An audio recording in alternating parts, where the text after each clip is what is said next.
Hello and welcome to another episode of CSuite, a CEO chat. And yes, I am your host, Shawanna Kennedy. I am thrilled to be here today with you. You know what? I have a young man that is waiting in the wings. He is an award-winning musician. This is a businessman that you want to hear. So today in the C-suite, we have an award-winning young man that he owns a band. He also is a father. He is a friend. He is a part of community. He engages on all levels and he has a history, and you don't want to miss this episode because today this is where the C-suite meets jazz. Robert Hubbard.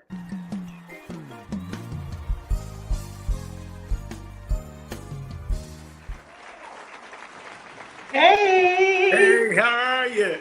Good. Welcome to the C-suite. I am super excited. I'm thrilled to have you today because you being a musician, a lot of times people who are not in the business, they just think it's all fun. And then they usually, of course, typically see people, whether they're in church or, if you hang out, you see that. But then you have to think about the back end, which is the business portion of the music business, which I know doing some recording myself, it can be scary. It can be scary. So having this conversation with you today it's needed. It's needed to be able to touch people because I know you do a lot. You have been on billboards. Let's just say that. Look at him. This guy is on billboards, y'all. He is on billboards, and it's fun to have known you as you have grown, going from changing the name from Moments Notice to now Hubb's Groove, and you're still growing, you're still scaling. So I want to even know, let's just get into it. What even got you started? We already know the love of your dad, the great Mr. Hubbard himself, and then your family all being in music. But what did it for you of all the things? Because you have siblings that sing, right? You have siblings that play other instruments. What did it for you? Well, if I go back, just being in church, I love rhythm. I love the beat of the drum. So I fell in love with that for what my mom and dad shared with me. Very little pots and pans, tearing off the fans, making them drumsticks, the little wood sticks, get her wood spoons, whatever. And I just fell in love playing drums, beating on that. And then I went to the bongos. And then, of course, my other brother, Rod, who's my younger brother, he was playing some drums. We both was playing bongos, and then waiting on an opening for some drums to open up. And then my dad's group opened up, a drum spot came. And for a few years there, a lot of people don't know this, for a few years there, Rodney and myself shared a drum seat. And I got starstruck with it, though. And he'll tell you the story one day if you ever interview him. I'm not going to tell it because it makes me feel real bad inside. But long story short, I was supposed to get off the drums so he could play his song. Because his timing on faster tempos was a little bit better than mine at the time. And so I didn't get up. I got starstruck. And I just fell in love with this thing called the drums. And actually, at that very time, fell in love with being an entertainer. A lot of people just talk about the music part, but I fell in love with just loving bringing joy to people. So it started years ago. It took me all through elementary. I was that weird guy, always dreaming, always fantasizing of playing drums and doing what I'm doing now. I'm actually, they say I work a lot, but I really enjoy what I do. So it's not like work. It's like, I don't know what you call it. It just feels good to see people smile and bring a smile on people's face. So, yeah. Well, you know what? Even when I think about that, looking and thinking about what it is that I do, and I'm grateful for all the things that God could have given me. It's the creativity as it relates to music. Mm-hmm. And in thinking about that, we know we can attach so many things, whether it's good and or bad, because this is the C-suite. So it's the good, bad, sometimes ugly of what it really means to be a CEO or be a leader, be an entrepreneur, be a business owner. But it's like it gets you back to that why. And I love how you are being honest and transparent to say, you know what, I was starstruck. And then I fell in love with the entertainment piece to say, this music is attached to so many memories. Like, look, your first love, right? The heartbreak. Oh my God, yes. All of that. I And remember so, all the songs. hello. That would be an interesting playlist. Yes, yes. Man, so when I think about all of that, thinking about and watching you for look, decades, we have decades of knowing each other and knowing family, and watching you, I know that the business started off as the moments of notice. Yeah, Moments Notice Band. That's when it started off in Yeah. 90. Now, what made you even pick that name before It we was ever? just, I think it was because we put the band together at a moment's notice. For some Hmm. reason, it was like we was trying, and we just put it together and we started rehearsing because we had a gig, and I think we just came up with that name because of that, and also because it was a jazz song called Moments Notice, and it got some changes in that song, but mainly it was like we just put the band together at a moment's notice, and we had a great chemistry. Uh, Myself, along with my younger brother Rod, this guy named Clifford Colson, a gentleman named Dave Heeman, and Eddie Backus Jr. And Mm-hmm. so we put the band together. Our very first gig was it's called like a lolly trolley outside kind of thing. I still have the cassette tape of our very first gig. We was doing more jazzier kind of music then, um, with a little bit of jazz fusion, I would say back then. But that was our first gig. I don't think we got paid for that. I think he. Now, look, that's the business side, right? There's Yeah, a yeah. I don't think we got paid, but it was yeah. the guy. He was head of a jazz. I want to say Jazz Society and a jazz radio. He was part of that guy. So I just befriended him. He said, "Hey, I got something for you." He threw it at us. We jumped on it. I never forget it because my kids was very small, and actually, hold on, let me go back. I don't even think they was born then. But I remember my wife making us the band some sandwiches. We had it was gigs that back then was a little long. I think for this was like 3 hours, and she's like, "You all had time to eat." She made the band some sandwiches, uh, and that's how I started out. And uh, we went through several different name changes, uh, several different personnel changes also because Mhm. most of the guys in the band was touring. It was going in and out of town, and I guess I'm gonna fast forward because I know we don't have that much time.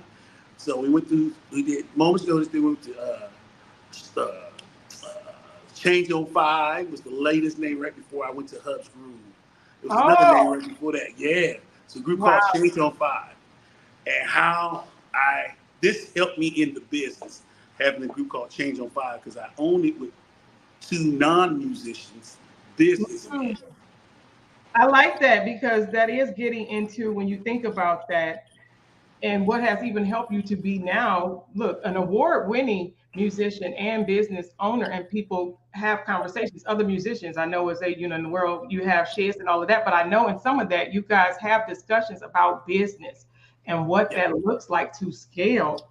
When you think about that, how was that journey to transitioning to say, this is not just fun. Yes, of course, we get paid to do a gig, but no, this is truly a business. This is how I make my money. This is my income for my It, family. How was that transition to say, this is not just something that I do off on the side? This is my business and I have to treat it as such. How was that transition? so it was a little different because I was used to just being a musician. Um, Getting with these two guys, they don't know how much they impacted me. I think we kept the band for maybe 2 years or a year and a half. But the time we was together was so impactful into my life because I was part of the business process. Yeah. Before I was always just part of the entertainment, providing the entertainment, and I was good at putting shows together. I had that. That was kind of a natural thing. But as far as the business aspect of it, I had no clue. These guys showed me the rope, showed me how to trademark the name, showed me how I should get my money, get this, do contracts. They started me off in such a great direction.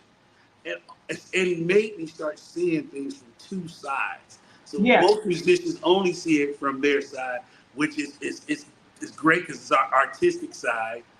and we're real sensitive on that side. But they had me to start looking at, well, you got to look at it on this side. And I'm like, what is this side? This side, I'm used to this side. But they gave me this other side, the other view, I should say, to look at it from. And it changed my whole perspective on. Then I started understanding the word music business. Before I heard it, I just like, oh yeah, they treat us wrong. They treat us wrong. That's all. We got to protect ourselves. But then once I did that, I started understanding the music business thing and really understanding what I had to offer and what my worth also. It opened up a lot. Just these two gentlemen, I tell them every time I see them, it kind of ended not so good, but we got our friendship back together, and I left them no clubhouse. I really appreciate it. What the seed they planted and what they see I'm doing now is because of them. That is great. And I love that.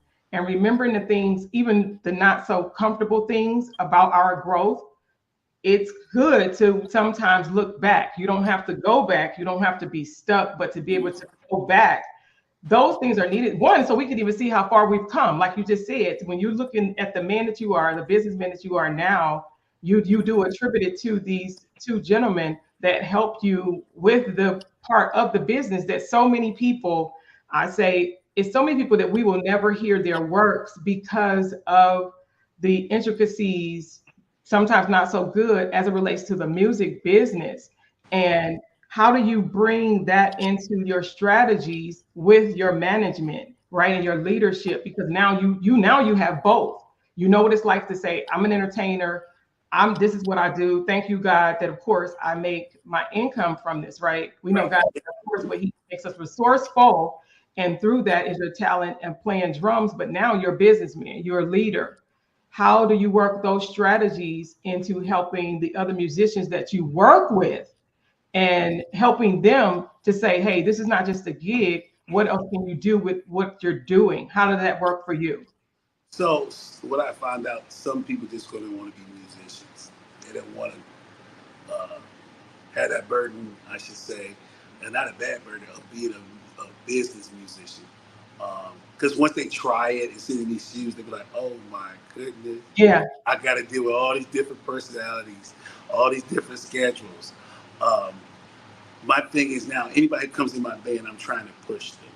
I'm trying to grow. I'm trying to even show them how to look at both sides. Because they're even coming in, well, they seem like, you doing this. I said, well, why don't you try? You put the show together.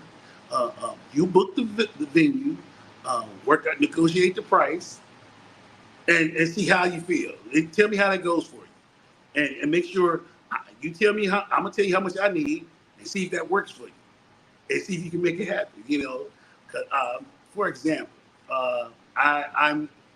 they might not say it in Cleveland, but I'm the reason why the gigs are shorter. And straight to the point, we switched it from doing 4-hour gigs to 3-hour gigs. And now you think it's easy to do, and I wanted them to experience this. But I noticed that some people just rather be musicians, and some of them will take on the challenge of trying to be that businessman / musician.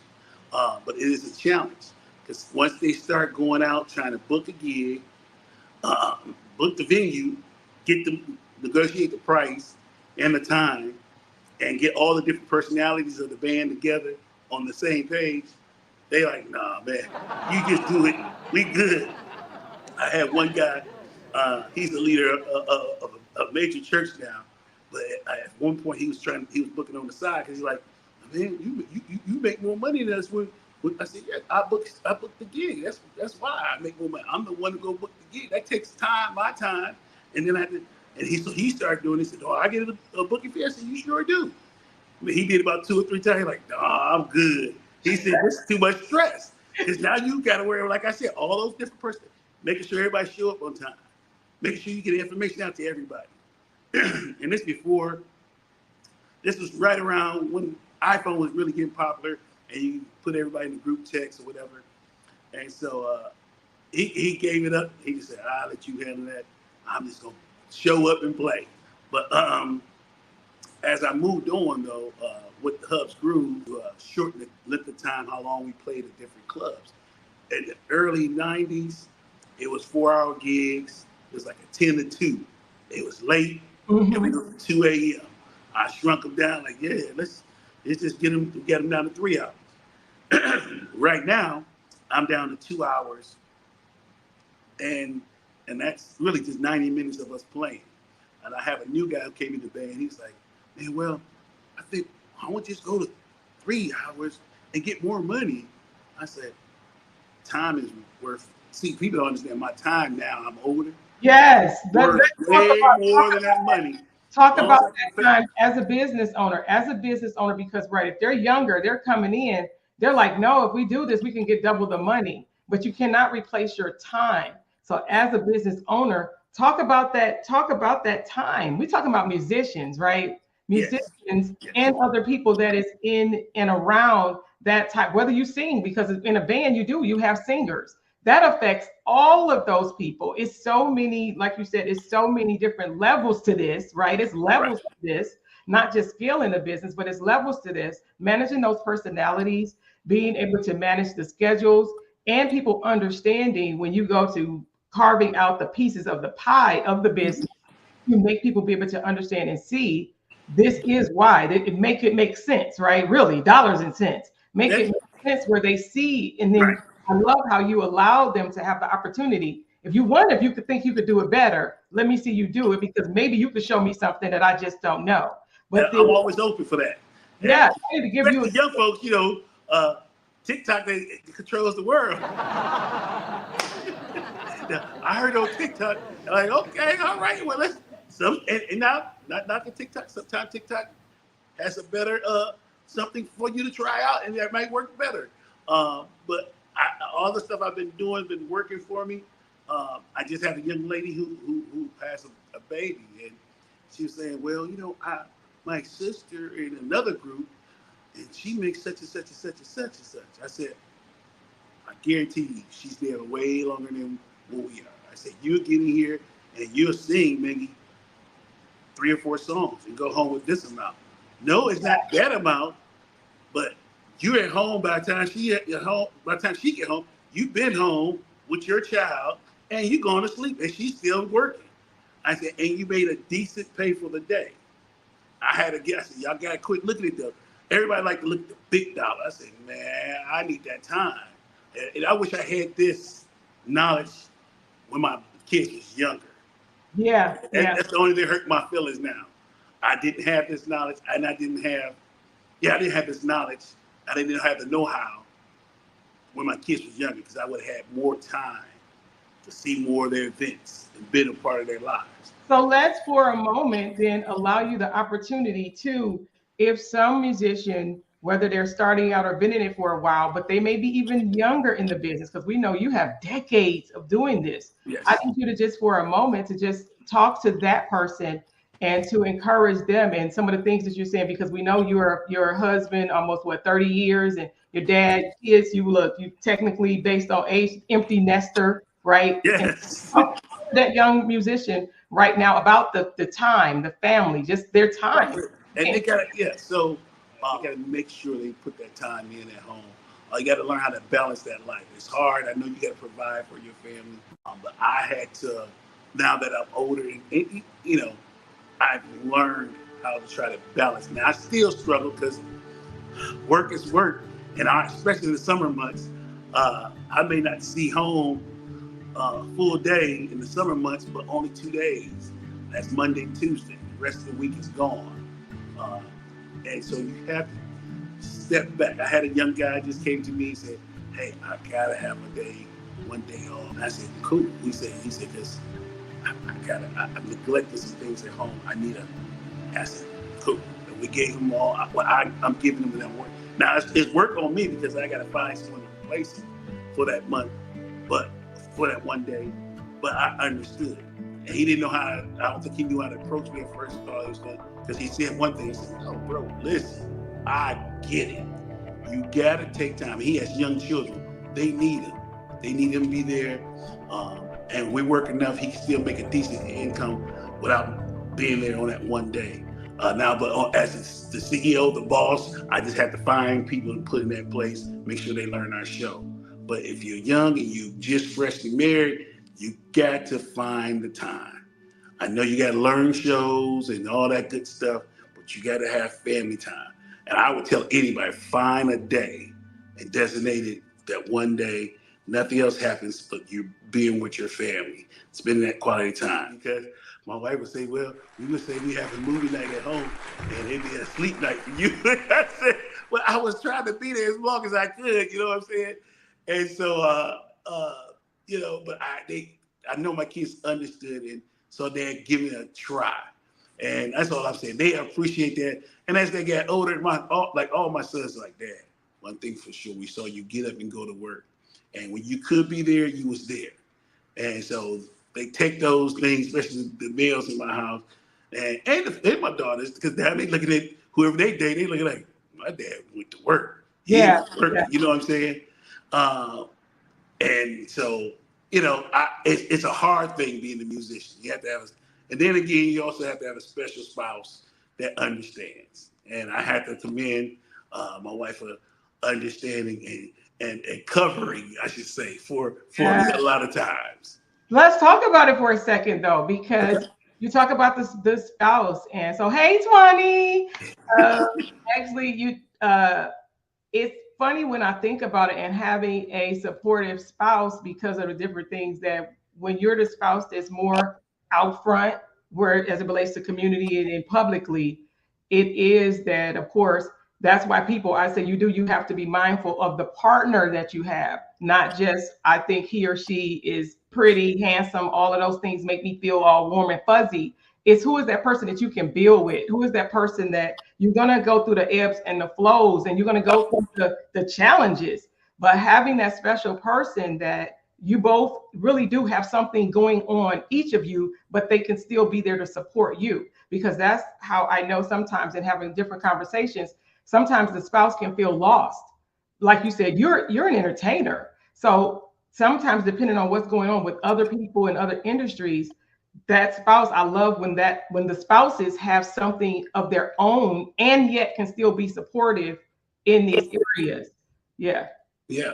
So and so for me, I was a mama's boy, and me and my brothers was kind of sheltered and spoiled at the same time. So my wife was a little more stringent on me than others. Like some other guys may, they wife just, mama like, no, if you the man, you the man, you kind of thing. And it helped me though. That helped me. Let me tell you, that helped me in business. Because then I couldn't just let a gig slide or not show up on time and not just before I became my own boss, I couldn't afford that. Mm-hmm. And so being the way she was made me like, oh, I can't let them down. So it changed my whole perspective. Like for the longest, anywhere I worked at, I never ate at. And they were like, "What? Why you won't eat there?" I said, "Because to me, it's just me, eat or drink." Because it felt like I wasn't taking home all my money. I was giving it right back to them. You know what I'm saying? And even though it might be $10, it still was $10 I was giving right back. So those kind of things, it helped me. I gotta get this home. I'll eat at home. Whatever she had out left over or whatever she put up for me, I'll eat that at home. I just had a different way of thinking doing this business thing. And I also remember, always don't go for the biggest dollar all the time. Don't try to work it where you can get more than one. Consistency. That's my main. And my brother told me, I taught him that. And I didn't even know how. He said, "No, you said that years ago. You could just get consistent." Like the people you hear them talk about the $100. You can count on it. You can count on it. You get that one big payday, and then you don't see anything for months. You can't. Months. Yeah. And so guys always talk about guys who take the $100 gig. And I said, why not? And they get mad. They're like, see, that's why we messed up now. That's why we messed. And here's my thinking. It's like, if I can get $100 Tuesday, Wednesday, Thursday, Friday, Saturday, consistently, that's all right. Now you might say, no, give me $300, 4 or 5, give me $1,000. You get that $1,000, and you only see that in the next 2 or 3 months, you might get another. I can't pay I can't take care of my family. Yeah. I just can't. So even like with some of these clubs, they might not pay as large as they should. So I said, hey, well, then we'll just bring it down. We'll just come and play for 30 minutes. We come and play an hour. Hey, and this is not the exact numbers, but just say, if I come and play $100, you pay every one of them month they add $100. Fine. We go home. It beats a zero. Yeah. And if you give me that, and I say, give me that for the next 90 days. Let's do an agreement. Give me that next 90 days. We'll play here. The next 90 days, we come and play an hour. You just hand me $100. I know I got that next 90 days consistent. I can do something. I can pay off something. You know, I ain't out here searching. I got that. Then I can work on the other days to fill that up with some bigger money gigs. But that's just my mind thinking. And I've always been the guy out of all the guys. They all talk about this. And I, not to toot my horn, but my brother toots my horn for me because he comes to tell me, like, man, your concept is amazing. And he said, I used to be against your concept, but I know consistent money is one of the best. Besides having different incomes coming in, yeah, you can have different incomes and consistency. Oh, you seriously winning. And so my thing was like, I like consistency. I know I can count on this, and that's then if a big day come, I can, let me grab that. Oh yeah, but and I treat the big payday like it's one of my consistent. I pay myself exactly what I would miss. Like if I normally make $300 on a Saturday, okay, and I got a gig that's gonna pay me 10 grand, right? For that same time slot, I would pay myself that 300 that I normally would make, so I don't miss it. The rest of it, I don't see anymore. And I put it in my invisible savings that don't exist. My wife was saying, my kids say, Dad, you are never broke. I'm broke. Dad, you're never broke. We know you're never broke. Because any kind of money, my dad drilled in me that rainy day money. And you only will understand it when you have that rainy day and have no money. Well, that's about when you think about being CEO, being the head, right? Being the boss, making the decisions. It's the good and the bad. And with you having that thought and those things that were drilled into you from being young, from your dad, your parents, and how all of that stuff worked, it's the things that have been working for you right now. When you had the days of the COVID, right? Things like that, when everything shut down, it's then you saying, I do have something that can sustain me until things open back up, before you were able to do the virtual sessions, right? Do the virtual sessions and things like that. So those are acumens and those are strategies and things that help people. So I hope you guys are looking and listening at this musician who has been in it for over 3 decades. He's been in it for over 3 decades. He's been all over the world. He has played with some of the who's who. His resume is extensive. He has prestigious accolades to his resume. So I'm excited. I'm glad to even know you, be able to call you friend, be able to call you brother.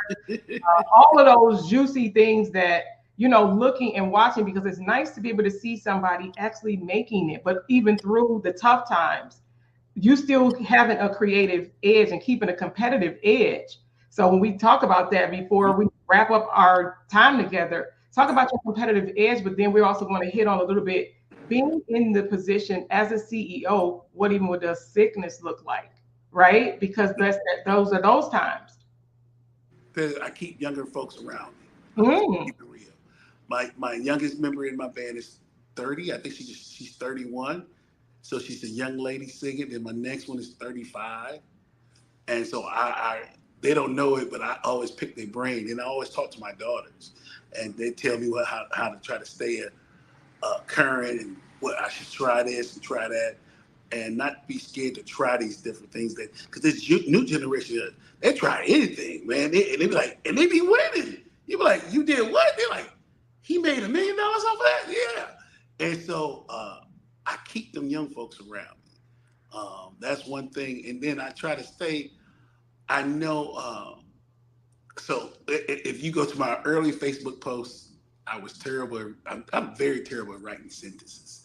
So they gave me Grammarly and started doing stuff to try to make myself look better. Because I know I'm terrible. I can't be good at everything. Everybody's not good at everything. So Well, it's that's what you time. do. You hire your weaknesses. Right. So So I guess I got a Grammarly, then the AI that came out. Now you yeah, just put in there what you needed to say, then it'll rewrite it for you, and you sound like smart person. And then this past year, my schedule had got too busy. I had to hire my first assistant. Now in the past, my wife did the best she could, but she was juggling her jobs and everything. So I hired somebody part time, and that has helped me tremendously with keeping dates, keeping myself on time. And I just try to keep my ear to what's going on.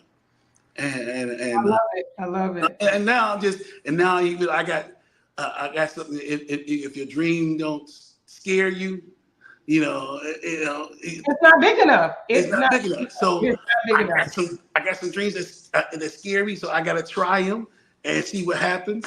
I did, till 2010 was my first dream that scared me that I took a chance on, and it changed my life forever. Real quick, I know we got to go, but this is the dream. Go. So here it was, 2010. Yeah.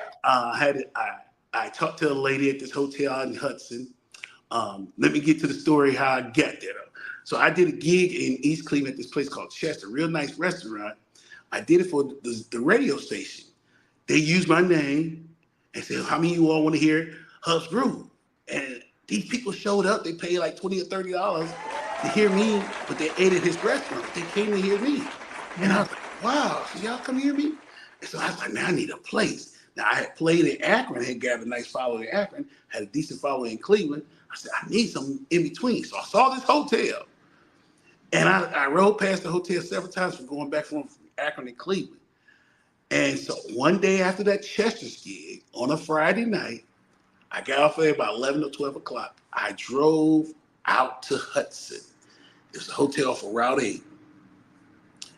I'm saying to the hotel, here's when you got to listen to that small voice. I call it the Holy Spirit. Y'all can call it whatever you want to call it. Small voice said, ride past your house. You can get off at this exit and go home. Ride past, go to Hudson. I'm like, what I'm going to Hudson this late at night for? Go see what they got out there. If they got a facility, a ballroom, what? So they had a little lounge room, nice little lounge room. I go in and sit at the bar. And so the bartender there, so I asked him, I said, how many people to see? 300, 400. You know what? Don't ask me. Our GM is sitting right here at 12 o'clock at night in Hudson at the restaurant, at the hotel. The GM is there. So I go over to her. She had a couple of drinks, so she really couldn't. She said, hey, just call me on Monday. Here's my card. Seriously, that's what she did. She said, we have to talk business because she's enjoying her evening. Yeah. And so she gives me her card. I take her card, give her a call on Monday. She said, let's meet tomorrow. I met her on the next day, which was that Tuesday in May, 2010. No, it had to be April because our first event was in May. So it had to be April. And I said, I'd like to do something out here. We came up with agreement. I took a chance. So here's the difference between younger folks and older folks. One of our senior guys in the Cleveland area, the jazz scene, I said, man, I'm trying to bring some people out to Hudson, see if they can come out there. Man, people don't really support musicians. This is what he said to me. And I was like, really? He said, yeah, man, because they gonna think we making all the money now. And I'm like, well, yeah, if I'm promoting, I am gonna make the, I'm promoting, I ain't got a millimeter, yeah. And they don't like to give all that money to us. This is what he told me. And I stopped for a minute, and I said, nah, I'm gonna give it a shot. So long story short, I did my very first one. About 80 people came. Mm-hmm. I lost on the very first one. After that, I didn't lose anymore. We outgrew the lounge area where they had, I think it held about 200 people. We went to their ballroom and we did it for 2 years consecutively on first Fridays. Then from there, I went to a couple other spots because they had changed owners or whatever. Then I went to Terry Macklin Center, did great. But that was the real reason, and what you saw the business part come out. Now, Yeah. crazy thing, it just happened is the guys I was working with, we ended maybe in 06, 07. It ended like 07 or 08 with our thing split. And then this happened. And it was all on me promoting the gig. And then, not ashamed to plug, but I was attending this church real quick, Word Church, and Les Brown came. Les Brown came in. Yeah. He said, man, do that thing that make you come alive without you getting paid. It's funny because you sound like him, and you sound like you said it just the same way. Because I'll tell you how I heard it. Yeah. And they're like, yes.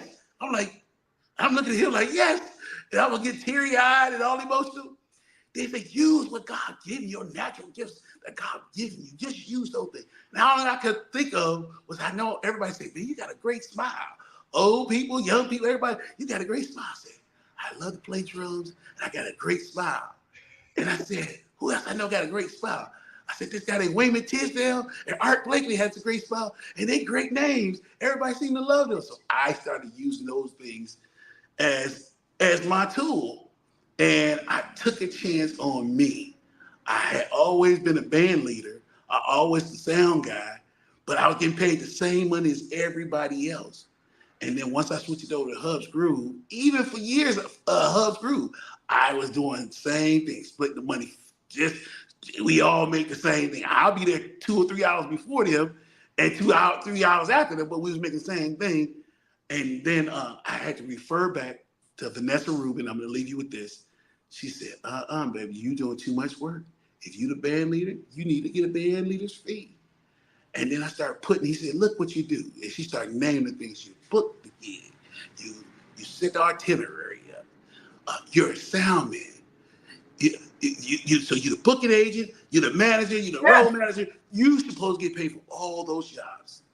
I said, are you serious? She said, yes, absolutely. If they have a problem, tell them to start their own band. I was like, whoa, snap, But it made sense. And I started doing it. And the best decision I can. I do miss going out on the road with other people, but God has blessed me to make a great living, and I get to go home to my own bed every night. So I mean, God just did it. I took a chance, and God just said, I got you, and he guided me through. I love that, and it's so true. And I like how you went down the list of when we really break down the jobs that we do, right? Because this is C-suite. When you break down the list of your responsibilities, are we really charging our worth? Or when we set that price, are you setting that price based on the things that you are doing? And that is something that I definitely had to look at in what it is that I get to do. I said I get to do it because God could use anybody. And I really had to look at that, because sometimes when you put a price on it, all people see is a number. They don't really look at all of the other jobs that exist on their own. And then you're doing all of these things. So I love how you brought that part in, because it's important, and it would make people really think about it, because if people want you, they're going to pay. It's like you pay attention to what you're paying into. So that's what makes people pay more attention to you. And I've also heard it too. Sometimes if your fee is too low, then they'll wonder what's wrong, because they know what the standard is. Right. They know if they really allowed their fingers to do the walking, they know for different things that we pay for. And if yours is, I understand about being competitive and all of that and pricing, but sometimes if you're too low, they'll be like, no, something is not right, and I'm not getting a certain value. They attach the value to a price.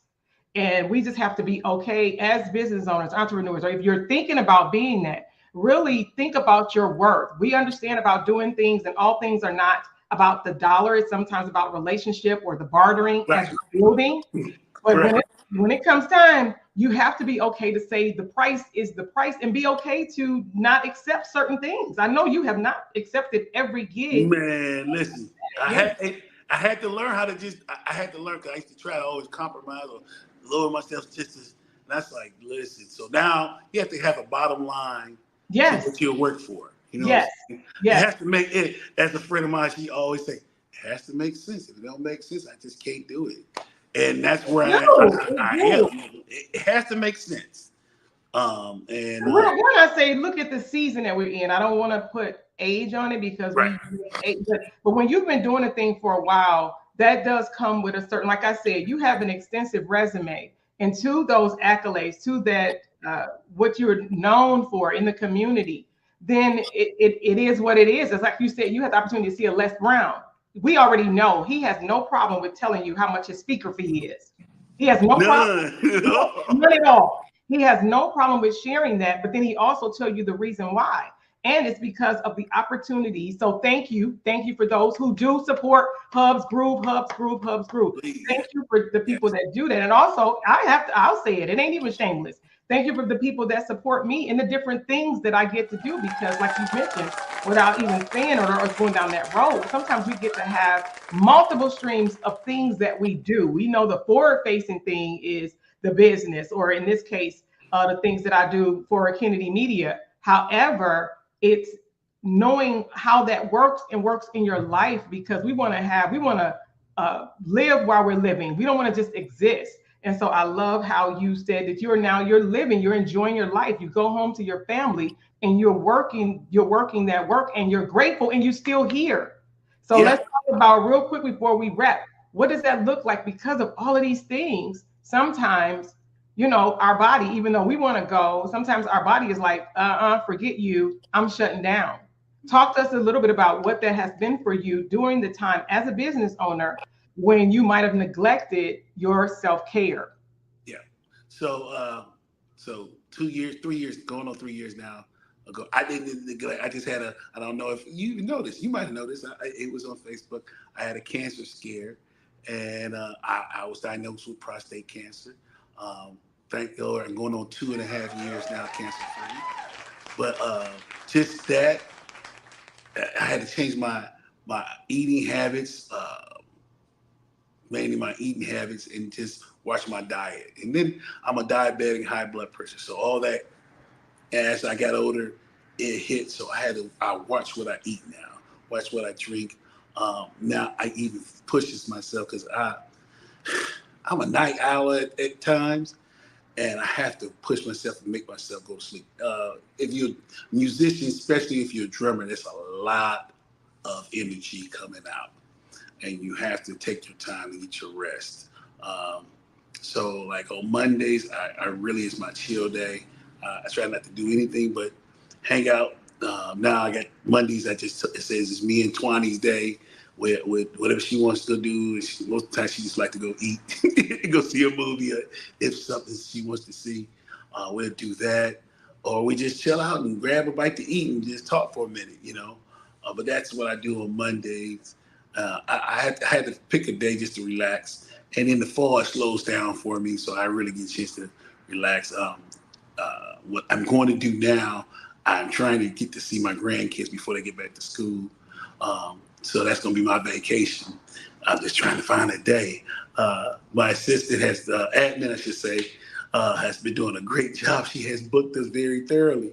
And so finding that time has been a little challenging, but that's what I'm trying to do. It just make myself laid back. Now, I want to say this. I did have a brain fog, or whatever they call it. I didn't know they really existed, but I had one for like 2 weeks.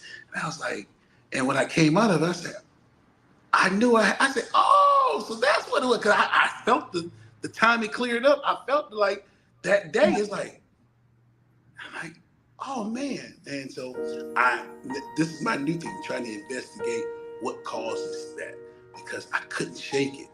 And then I had a conversation.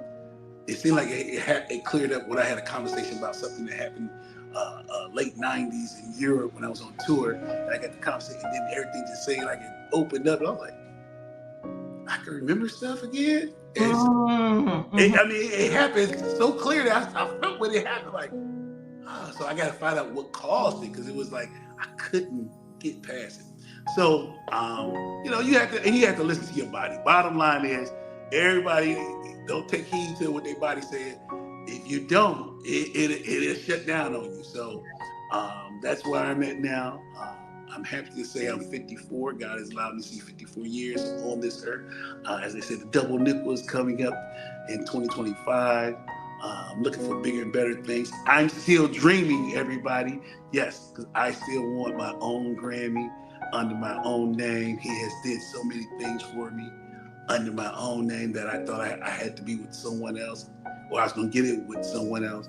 And he has been showing me over and over, I have blessed you, and you can do all things through Christ who strengthens you. And so, yeah, that's where I'm at.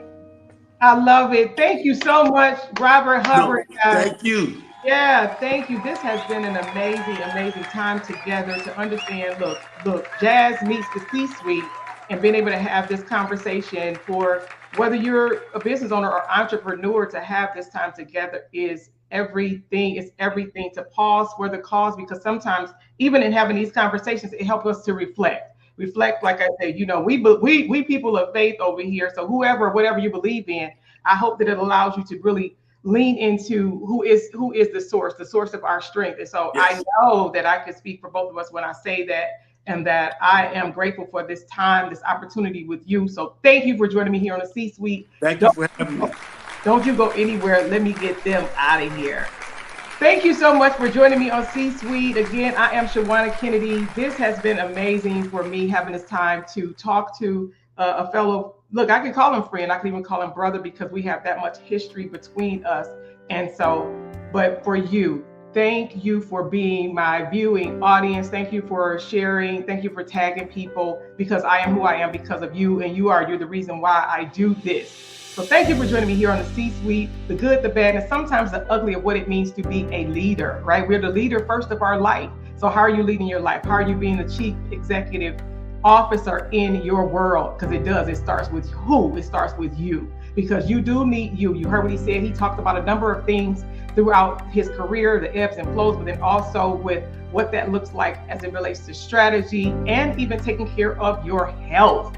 Also, don't forget, if you have a special loved one, don't forget your loved one, because we need our supporters, and our supporters sometimes are right there in our home, and we can't forget that. So I thank you for supporting me, and I look forward to seeing you on another episode of C-Suite, the CEO Chat. Bye for now. This episode is brought to you by Kennedy Media, your ultimate partner in content creation, video recording, and digital marketing. Be seen, be heard, and increase visibility in your business. Contact us today at KennedyMediaLLC.com, KennedyMediaLLC.com, and unlock your brand's full potential.